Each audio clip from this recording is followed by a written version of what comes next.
Saludos y muy buenas tardes a toda la audiencia de este prestigioso proyecto y de este su espacio Cápsulas del Reino. Bueno, aquí estamos nuevamente, aquí continuamos firmes, contentos, y desde acá pues quiero enviarle un caluroso abrazo a todos los suscriptores o a todos los suscritos a nuestro canal Tecnologías Divinas, que ya está disponible para todos ustedes. Ok, les recuerdo que les habla desde la ciudad de Maracaibo, estado Zulia, Venezuela, su amigo y maestro en la plenitud del reino, Miguel Faría. Bueno, hoy estamos entonces culminando y vamos a culminar en esta octava cápsula la serie de estudio o el ciclo de lo que fue el tema de qué es el arrebatamiento bíblico. Ese fue el título que le otorgamos o que le designamos esta serie de cápsulas del reino en 15 minutos. Y bueno, hoy estaremos culminando, y para ello pues yo quisiera, para aprovechar al máximo el tiempo que tenemos, estos 15 minutos, yo quisiera que usted por favor fuera a las escrituras que hemos estado utilizando como fundamento, como lo es la primera carta del apóstol San Pablo a los tesalonicenses. Vamos a leer el versículo 17 para que ganemos tiempo. Dice así: luego nosotros los que vivimos, los que hayamos quedado, seremos arrebatados juntamente con ellos en las nubes para recibir al Señor en el aire, y así estaremos siempre con el Señor. Muy bien, esta es la última frase que estaremos analizando en esta serie. Posiblemente vendrá en algún otro momento de la historia donde cubramos a mayor profundidad y con mayor detalles pues el tema en cuestión. Pero por ahora vamos a analizar, vamos a limitar el análisis en esta cápsula a la expresión para recibir al Señor en el aire, y así estaremos con el Señor para siempre.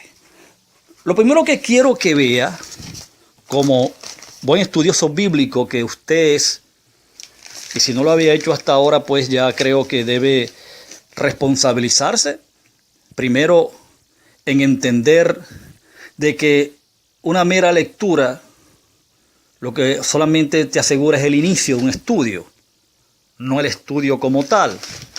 Y número dos, que puedas entender de que la Biblia es un libro oriental, no occidental, y que en el momento que se escribían los libros, que se escribían las cartas, ellos gozaban de una cultura de su propia época. Y dentro de esa cultura, por supuesto, habían una serie de digamos, vehículos culturales, habían lenguajes culturales con los cuales tanto la audiencia como el autor del libro estaban bien familiarizados. Y lo primero que quiero que vea es que esta expresión emblemática a la que los movimientos religiosos arguyen y esgrimen para defender la posición de un supuesto arrebatamiento o raptos en cuerpos físicos para el cielo, es decir, sobre nuestras cabezas, sobre esa atmósfera, sobre esa región celeste que está sobre nuestras cabezas, traspasar las nubes, ir, qué sé yo, a un lugar allá en el espacio sideral, más allá del sol. Estas personas aplican de una forma literal acá la palabra aire. Pero es que es muy interesante, y yo quiero por favor que me prestes tu atención a lo próximo que te voy a decir, y a la vez quiero motivarte a que cuando vayas a estudiar la Biblia, pues entiendas de que leerla no te garantiza de que la estás estudiando, simplemente es el inicio de un estudio. Eso es como un punto principal a considerar a manera de sugerencia y consejo. Para mí, pues ahí me encantaría de que la Biblia se haya escrito dentro de nuestra cultura venezolana, pero lamentándolo mucho, no fue así. Está escrita dentro de una cultura que ignoro, pero por la misma motivación que he tenido de estudiar la Biblia, es que he hecho contacto con todos estos vehículos culturales, con todos estos lenguajes, y entiendo perfectamente ahora a la audiencia. Puedo ponerme en el lugar de la audiencia y en algunos casos me puedo poner en el lugar de los autores y puedo entender, humildemente lo digo, puedo entender qué es lo que se quiso decir, qué se quiso transmitir con cada uno de estos lenguajes y los elementos de dichos lenguajes. Ok. Esta expresión obedece simplemente es a un lenguaje figurado que la Biblia contiene. Eso pues quiero que lo mantengas presente a lo largo de este análisis que vamos a hacer en 15 minutos. Pablo describe un cuadro con elementos de los lenguajes figurados, escuche esto, contenidos en las escrituras proféticas del Antiguo Testamento. Eso es lo que está haciendo Pablo, describiendo un cuadro con una serie de elementos, repito, que obedecieron a lenguajes figurados y que no deben tomarse literalmente. Ese es un punto esencial e importante para poder lograr y extraer la verdad dentro de un contexto, dentro de un libro, dentro de una carta, dentro de todo aquello a lo cual usted quiera estudiar de la Biblia. Ahora, veamos, por ejemplo, las figuras que están dentro de ese cuadro.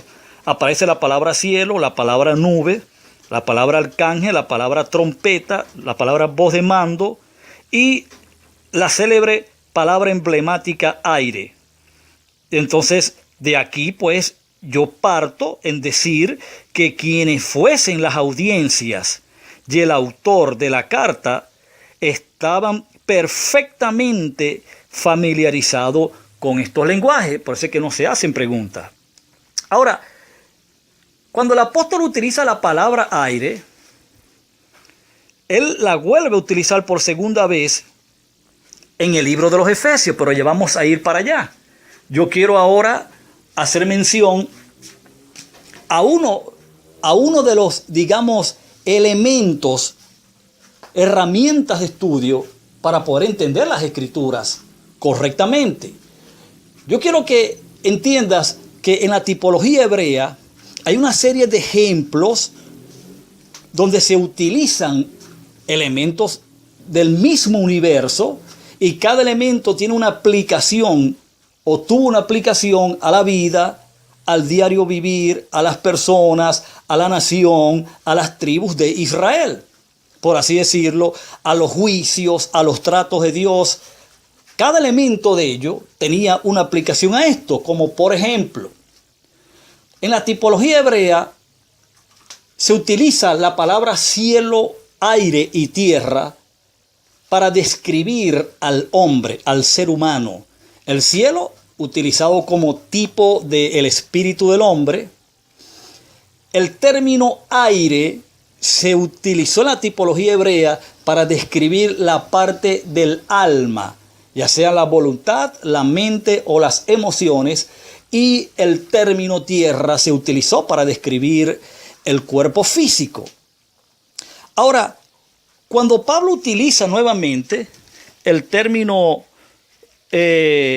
aire, lo estaba asociando al principado mental que gobernaba los pensamientos hostiles y antagónicos de la época a los propósitos de Dios. Y eso usted lo puede ver, vamos a leerlo, en la carta del apóstol San Pablo a los Efesios, el capítulo 2. Veamos allí, desde el versículo 2 en adelante. Observe lo que dice allí. En los cuales anduvisteis en otro tiempo, siguiendo la corriente de este mundo, conforme al príncipe de la potestad del aire, el espíritu que ahora opera en los hijos de desobediencia. Ahora, ¿cómo sé yo qué es un principado allí? ¿Qué es una corriente o qué es la corriente de este mundo para poder entender entonces por qué se aplica la palabra aire? Versículo 3. Entre los cuales también todos nosotros vivimos, dice Pablo, en otro tiempo, en los deseos de nuestra carne, haciendo la voluntad de la carne, y de los pensamientos y éramos por naturaleza hijos de ira, los mismos que los demás. Fíjate que allí Pablo claramente está utilizando nuevamente la palabra aire para describir la corriente del mundo de la época, que era conforme al príncipe de la potestad del aire. Ok, yo tengo que necesariamente describir la expresión príncipe para entender de qué se hablaba o para qué se utilizó el término aire. La palabra príncipe allí tiene que ver con un líder, tiene que ver con un pensamiento o una mentalidad dominante, algo que ocupa el primer lugar. La palabra arques del griego, de donde se deriva el término o la palabra arquitectura.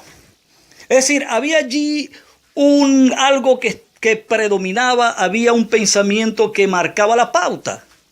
Dice, conforme al príncipe de la potestad del aire. Ahora, ¿de qué está hablando Pablo? Pablo está hablando del pensamiento del mundo, de las culturas del mundo para la época que él escribe la carta. Pensamientos y culturas, rudimentos que eran hostiles y totalmente antagónicos a los propósitos de Dios y a su reino. Por eso es que Pablo le dice, nosotros también estuvimos en esa misma corriente, la corriente del cosmos. Y nos está hablando además que lo que marcaba la tendencia mundial para la época en cuanto a pensamientos, en cuanto a mentalidad prevaleciente, era el judaísmo. El judaísmo tuvo la capacidad de influenciar al mundo del primer siglo.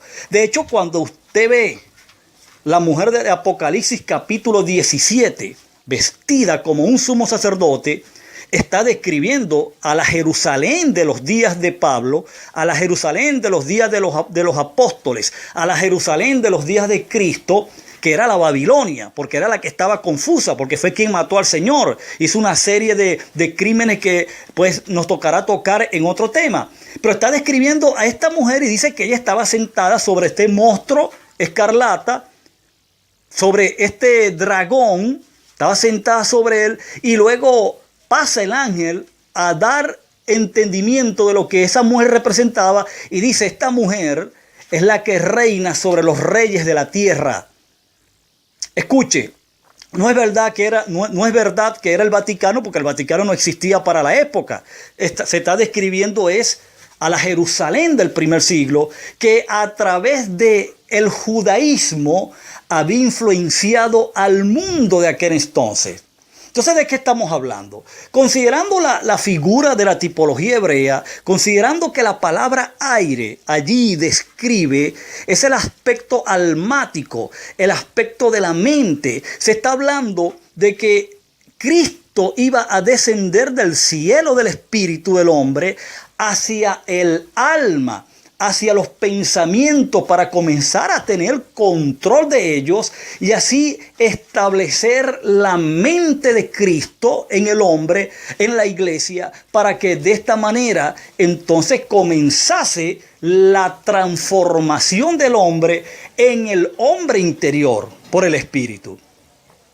De eso es lo que está hablando Pablo, lo mismo que dijo más adelante en el capítulo 4 de Efesios, lo dijo también en Colosenses.